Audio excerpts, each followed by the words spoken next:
Welcome to the Cloakroom with Peter Roskam. Former Congressman Peter Roskam leads Baker Hostetler's federal policy team. Through interviews with leading members of Congress, Peter provides an insightful first-hand view into the latest policy and political debates on Capitol Hill. In today's episode, Peter is joined at the 36th Annual Legislative Seminar in Washington, D.C. by his Baker Hostetler colleague, former Congressman Heath Shuler, and Congressman Jim Himes, a Democrat from Connecticut. Himes is the ranking Democrat on the House Intelligence Committee, responsible for overseeing the nation's intelligence agencies. He is also a senior member of the Financial Services Committee. First elected in 2008, Himes began his career with Goldman Sachs before running a New York City nonprofit dedicated to addressing urban poverty and affordable housing.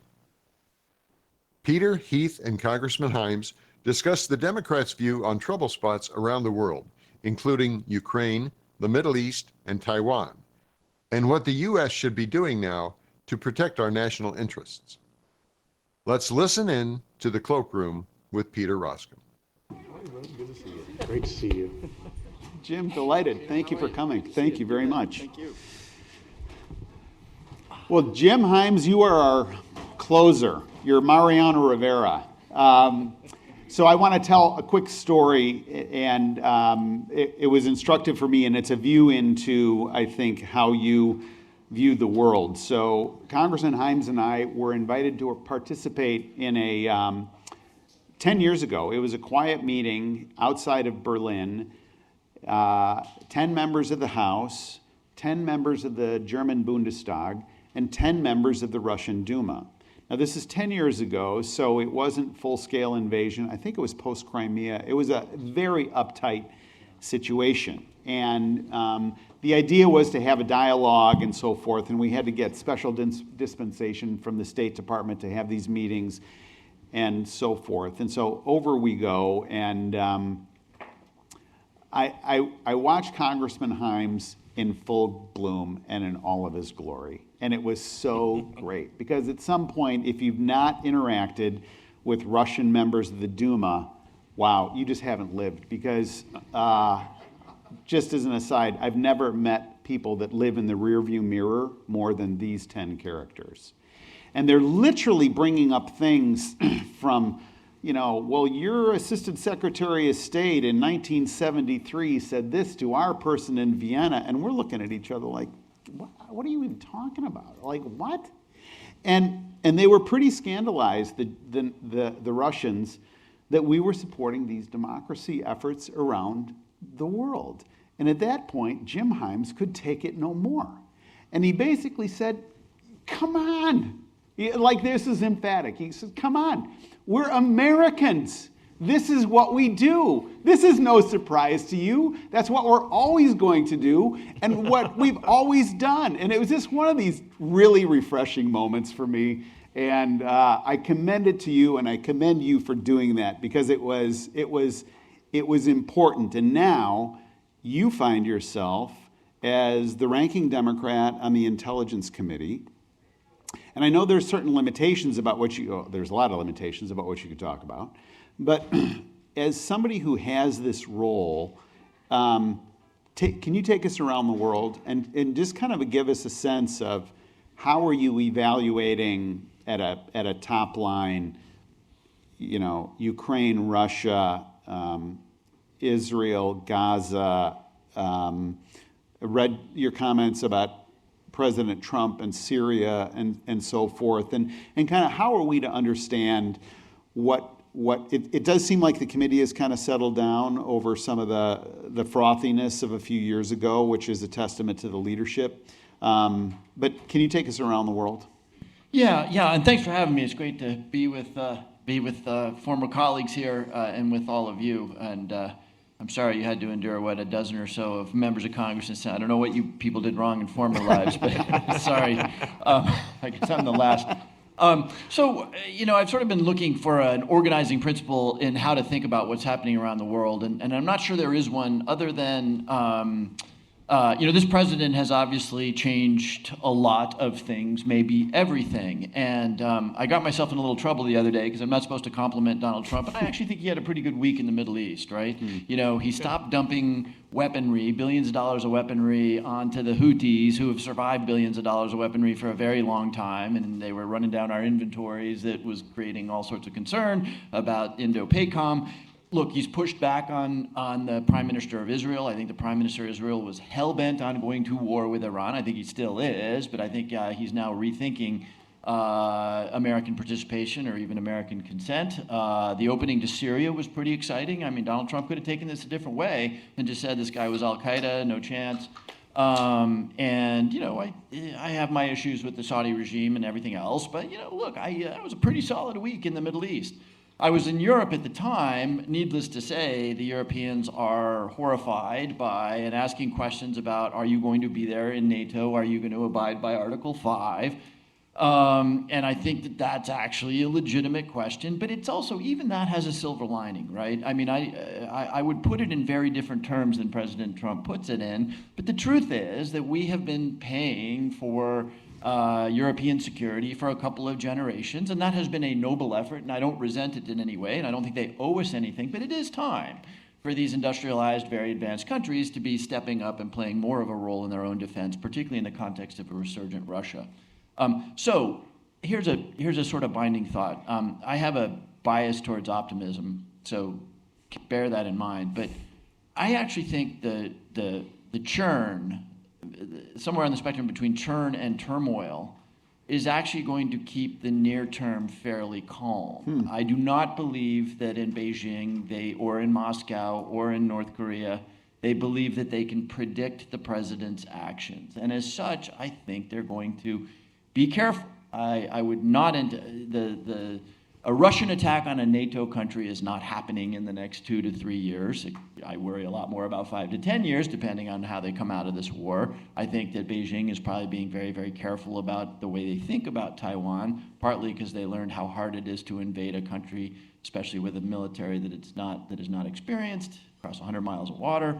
Who knows North Korea? Iran, I think Iran understands in this moment that this is a very, very, Donald Trump is where he is in terms of his allergy for kinetic conflict, particularly in the Middle East, but it wouldn't change a lot to flip that. Witness the migration that apparently Donald Trump has done on both Israel and Ukraine. That moment in the Oval Office where they were berating Zelensky, that's not a stain we're going to wipe out anytime soon, but, Donald Trump has come around on that, and he's sort of pounding a little bit on Vladimir Putin now. So anyway, I don't quite worry as much perhaps as I would have thought the baseline would be about an invasion of Taiwan, about Russian expansionism. And last thing I'll say, what I do worry about candidly, because I think the long-term threat to this country, the long-term threat is that we lose our technological advantage, that we, over time, erode our innovative capacity, which makes us number one in AI, in biosynthesis, in any number of other fields. And we're now destroying our innovative capacity by telling Chinese and Indian and Pakistani scientists that they shouldn't come here, by canceling contracts to Harvard, by gutting the NIH. I really worry about that, because that opens the door to 10 years from now, a Sputnik moment, and a little metal satellite over our heads meant nothing. But if the next generation of foundational models comes out of Beijing in AI, or if the next advances in quantum or biosynthesis happen in Beijing instead of in the United States, that could be, to use the overused word, existential for our national security. Keith? Well, that's great news to hear that you feel more comfortable, and I commend you. You've always had such great respect on both sides of the aisle, and to put you in the situation of the ranking member on one of the most important committees in all of Congress.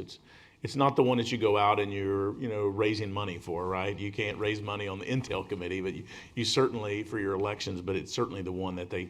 I've always thought that, from the Jane Harmons of the world when I was in, the people who had, great respect on both sides. So obviously I'm so glad that you're there and hear that you're the ranking member. So I guess the other question I would think as it relates to international is, what about our relationship with Mexico? I mean, it seems torn at the moment with the tariffs and everything that's gone on. How do we regain that and kind of separate the immigration issue with our true ally? And that same question would go to Canada as well. Yeah, great question. And I'm realizing I sounded optimistic on the national security front. The tariffs are a disaster. Just full stop. Correct. I mean, I caught the tail end of you characterizing what my Republican colleagues are sort of feeling about them. I mean, they're a disaster. Yeah. And, they're eroding the sense of partnership and alliance that we have with a lot of countries. That's not good from a national security standpoint. Look, the new president of Mexico, Claudia Sheinbaum, she is very sharp in the probably most important thing that any foreign leader needs to do right now, and certainly the two foreign leaders who have borders on our country, which is managing Donald Trump. She seems to be doing pretty darn well, right? It would be very easy for her to do things that would cause him to erupt in that direction. In fact, I'm a little astonished that he hasn't, right? Because you know how he feels about the migration across the southern border. He is not temperate in his language about that, right? And yet she's appears to be very good in doing and saying the things that keep that relationship from spinning out of control. Now, there's some risks, right? The press is reporting that, and you will all know that we're taking a much more aggressive approach with respect to the now fentanyl cartels, including labeling a number of them terrorist entities. It would not be too far of a stretch to imagine, the hawks in the Pentagon and elsewhere considering upping the, potentially lethal action or our involvement. And I think that that's an area in which we need to be very careful, right? I don't know the extent to which the president understands something that most people who know Mexico understand, which is they are very, very prickly about their sovereignty and about their neighbor to the north, and they have been for 200 years. So something unilateral could quickly cause that relationship to go downhill. The tariffs, last thing I'll say on this is, the tariffs are a huge issue. They're a catastrophe, but I do think that they're a self-correcting problem, right? In as much as we've already seen this, right? Where are we 30 days into the 90-day reprieve on the reciprocal tariffs? Bessent seems to have the president's ear on that. I can only imagine what that dynamic is like because, my observation on Donald Trump is that he is completely transactional except on tariffs. He doesn't know what a tariff is, and he doesn't understand what tariffs do. They're a tax on Americans, right? But nonetheless, this is liturgical for him. Yeah. As is migration and immigration, right? These are the two things, and I think so. How Scott Bessent and others are managing that is something. But look, he's not impervious to feedback. And what happened in the stock market, what happened in the bond market, I suspect what a lot of CEOs are whispering in his ear has caused a reaction. So my optimistic scenario is, just observing all that we're going to end up in a less catastrophic place than Liberation Day promised us, but not a good place. Even if we end up with 10% tariffs across the board, that's a much worse place it's a better place than what we were promised, but it's still compared to the status quo, pre-January 20th, not a good place to be. That will be inflationary, and it will create all sorts of havoc. In my district, my God, I hear for business after Cannondale bikes, high-end road bikes, right? Their frames are only made in China. And there's a story after. Keith says he has one. Yeah. I'm glad you have one. Yep. Yeah. The ransomware and the challenges that American companies find themselves under. Is there a remedy there? Is there a standard? Is there a general understanding as you're looking at it from the Financial Services Committee, and particularly based on what you know from the Intelligence Committee that informs your view on that? Yeah. Again, having sounded a slightly, I won't use the word optimistic, but maybe sanguine note on Iran, North Korea, Russia, Beijing. The non-state actors really do worry me in a couple of different realms, and obviously cybersecurity is one of them. And candidly, we're not doing well. We're not doing enough. Our defenses are not what they need to be. They weren't before January 20th this year, and then of course you had the attack on CISA, and now apparently they want to prosecute Krebs. I mean, it's just madness, right? In a way that has an effect on the people who do this, right? If you're a network guy, and you're making whatever you make, $95,000 a year inside CISA, and you see what happens to Chris Krebs, and you see what's happening with Doge, you're like, I can make 4 times this at JP Morgan. Right. Right? And so there is a significant brain drain against an already inadequate defensive system. We were getting better, but it's not adequate, as Colonial Pipelines demonstrated, as Salt Typhoon and Volt Typhoon demonstrated. So we're not getting the defense right, and frankly, we're taking a step back from it. And then this makes me crazy. And by the way, there's not a consensus. There's a very strong majority opinion in the Congress that we have been too light touch with both rogues and with nation states.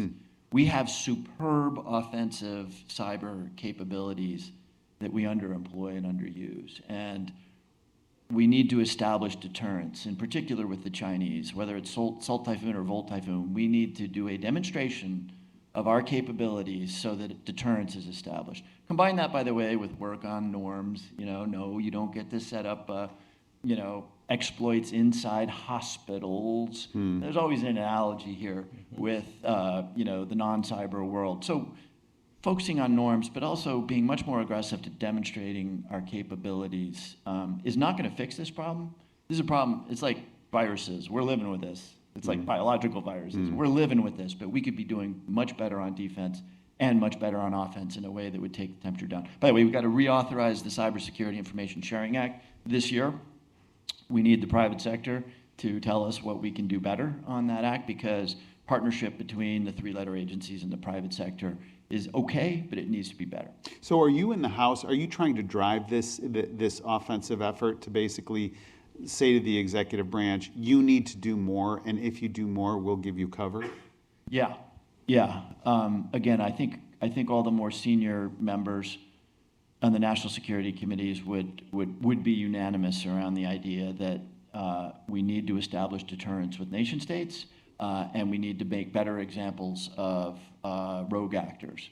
And we haven't done enough in that regard. Are there voices that would say, hey, that's provocative, don't go playing that game, you know what I mean? Let's just leave it alone? Or is that an overstatement and an overcharacterization?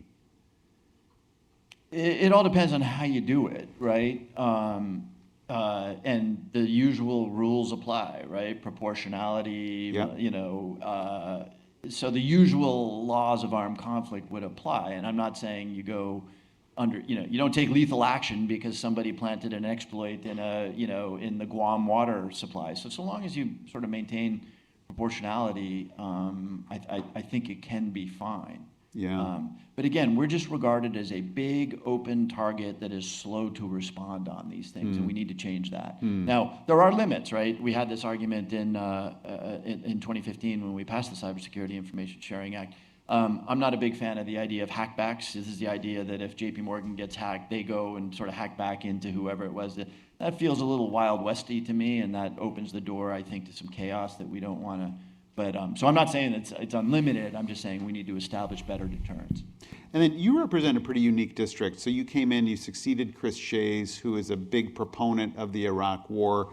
You ran against that, and the 2008 cycle came in. And you also represent an incredibly prosperous district. And so how is your district relating to you right now?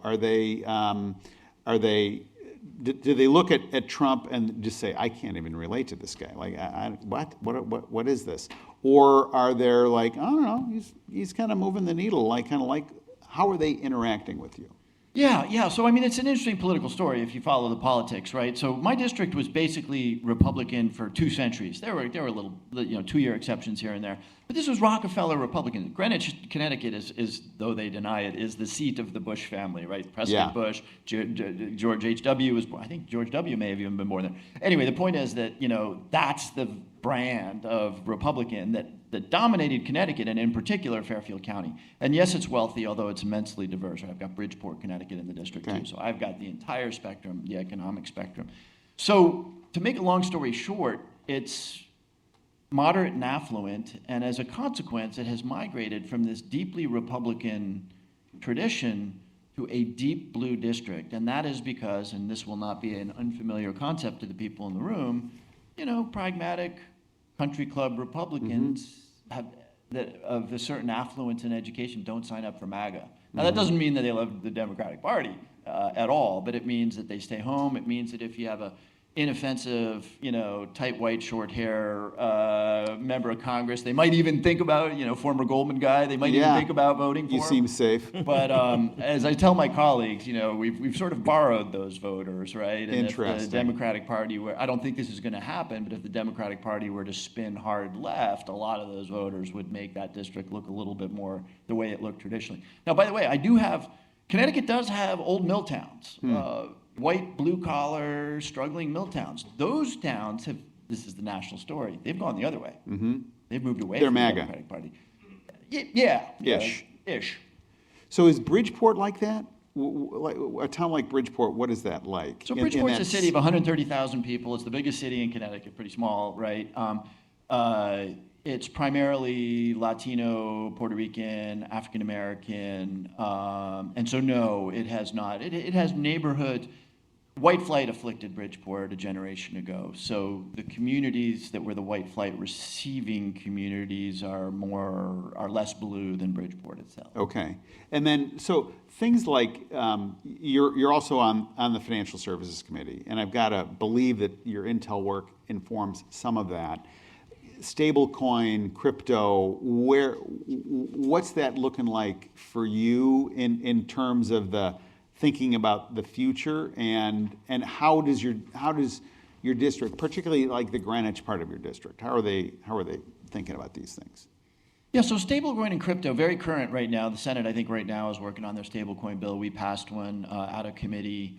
And the headline on crypto stuff is that it's a tough sell in the Congress right now, because, particularly in my party, because as I regularly remind my crypto friends, and I have crypto friends, and Digital Currency Group is in Stamford, Connecticut, I care about these people. But as I keep telling them, we were promised flying cars, 8 years ago we were promised that, corporations would be disbanded in favor of, distributed governance systems and, Visa and MasterCard, and the banks, they were all gone. We were promised everything, right? And instead we got FTX, right? And meme coins from Melania Trump and dinners at the White House. We just, So a lot of grift. What I tell the industry is, you guys have got to come up with an application. Maxine Waters and Brad Sherman are going to continue to obliterate you until, for God's sake, Democratic leaders on the Financial Services. Exactly, ranking member. So for God's sake, remittances. I'm going to piss somebody off in the room, but remittances, you send money back to Guatemala, it's an 8% fee. That's madness. That is a business that is dying to be disrupted. And I would think that stablecoin and they would do it, but no. But no, they haven't. So anyway, we have a problem there in that, it's sort of hard, unless you are interested in innovation in the abstract, which I am, and I'm willing to say, there's something's going to come out of this, it's going to be kind of cool, and, it irritates me that credit card companies still charge 3% fees, and so you see the opportunity for disruption, but they're not doing it. Instead, you get this madness. So I think there's a good chance we'll squeak through with stablecoin legislation and maybe impose a regulatory framework. That'll happen as long as the Republicans have control, and they'll get some Democrats to go along with it. So I think it's a possibility. But it's tough sailing right now because, really the White House has really sort of shown the ugly side of the whole crypto world. Candidly, on the national security side, it's just part of that story. We don't pay super attention to it, other than the fact that some of these crypto assets are pretty convenient ways for terrorists to move a little money, not a lot, but a little bit of money for drug dealers. There's a lot of unseemly business taking advantage of the anonymity there. Now, we're pretty good at ending anonymity. We spend a lot of money and effort on it, but so it's a medium-sized problem, not a massive problem, but it's still a problem, and it makes it hard to get this, regulatory structure over the line. Heath? Another question. I think one of the biggest, issues that we have, when it comes to, is the protection of from AI. We talked about AI today. Now we're talking about the financial services. We're talking about crypto. How do we protect that from from a consumer standpoint, or protect our banks from not getting just drained, or our bank accounts from getting drained? How do we stay innovative with it, but yet still have those protections? Yeah. God, AI is such a huge topic, right? And it's it's like the internet. Wow, amazing things, but some really scary stuff's going to come out of it. I mean, just the speed of learning.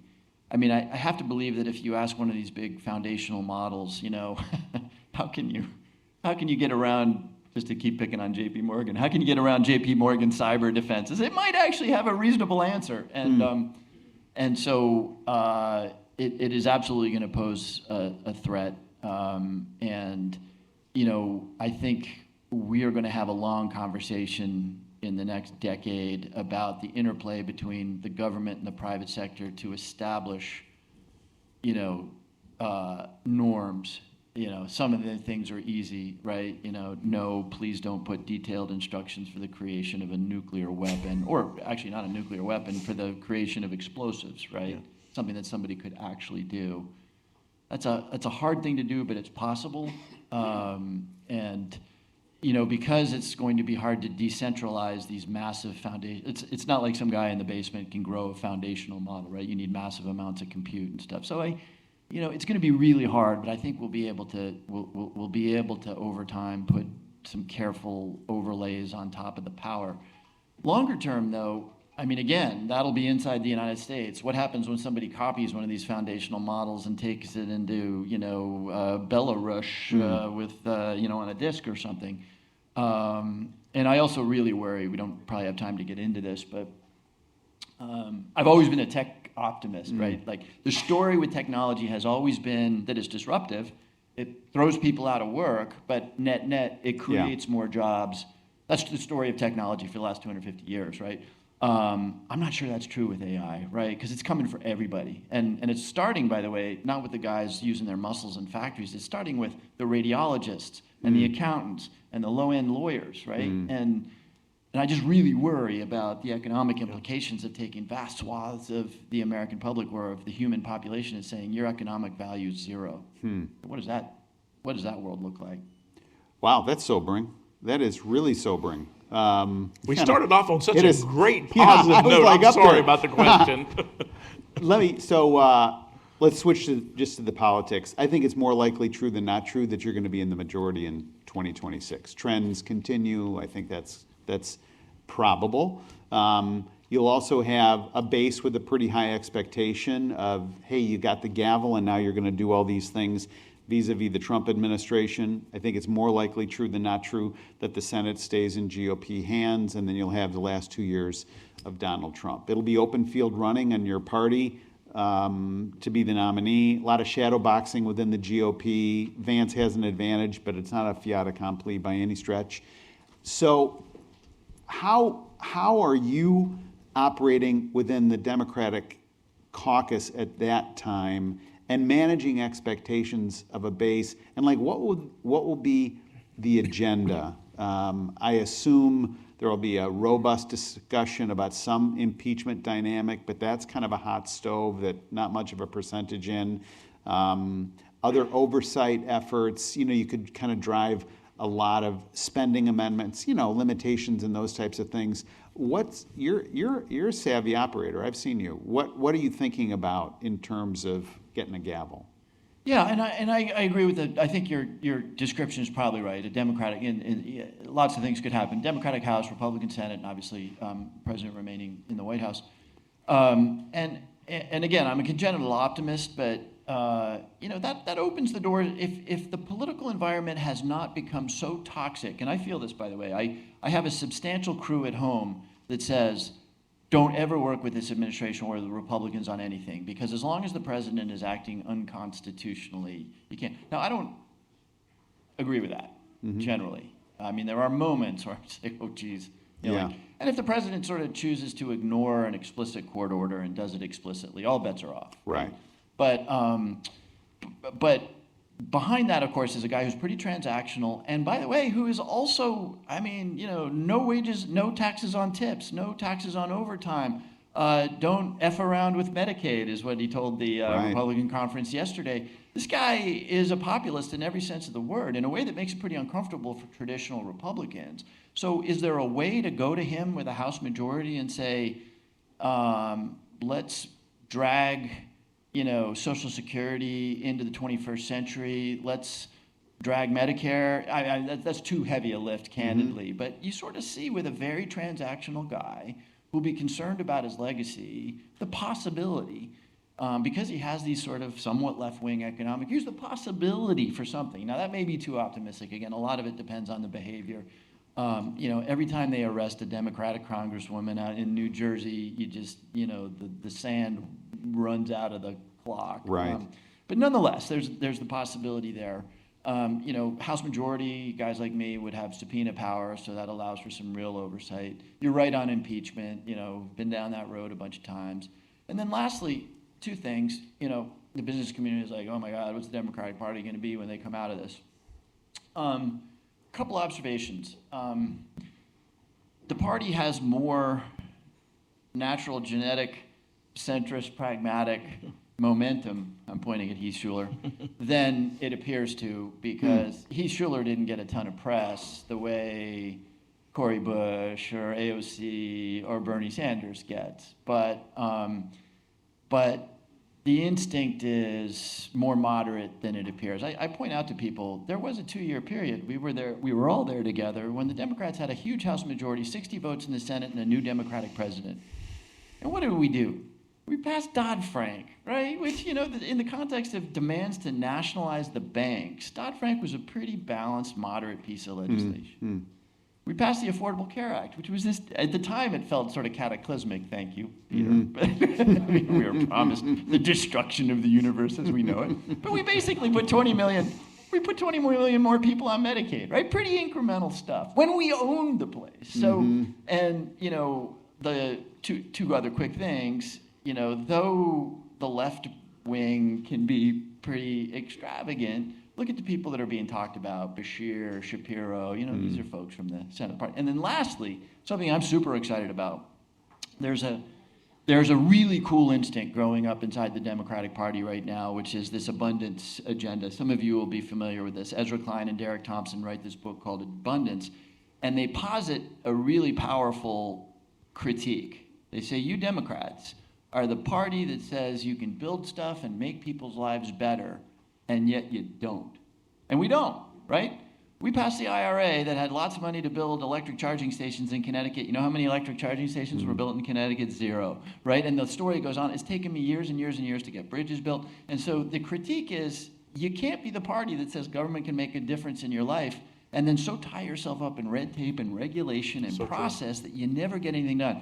And there's going to be a big fight. There's going to be a big fight because my friends from the 1970s era Sierra Club are going to be all over this. Oh, yeah. And we're going to say to them, we need to triple the size of the electric grid in this country. You care about climate change? Because if you care about climate change, we got to triple the size of the electric grid. And it's just math. It's just math. There's no argument. Today's regulatory structure, that takes you 50 years. And so that's going to be a really cool argument inside the Democratic Party that I hope results in modernization and reform of government processes that have gummed up our ability to deliver.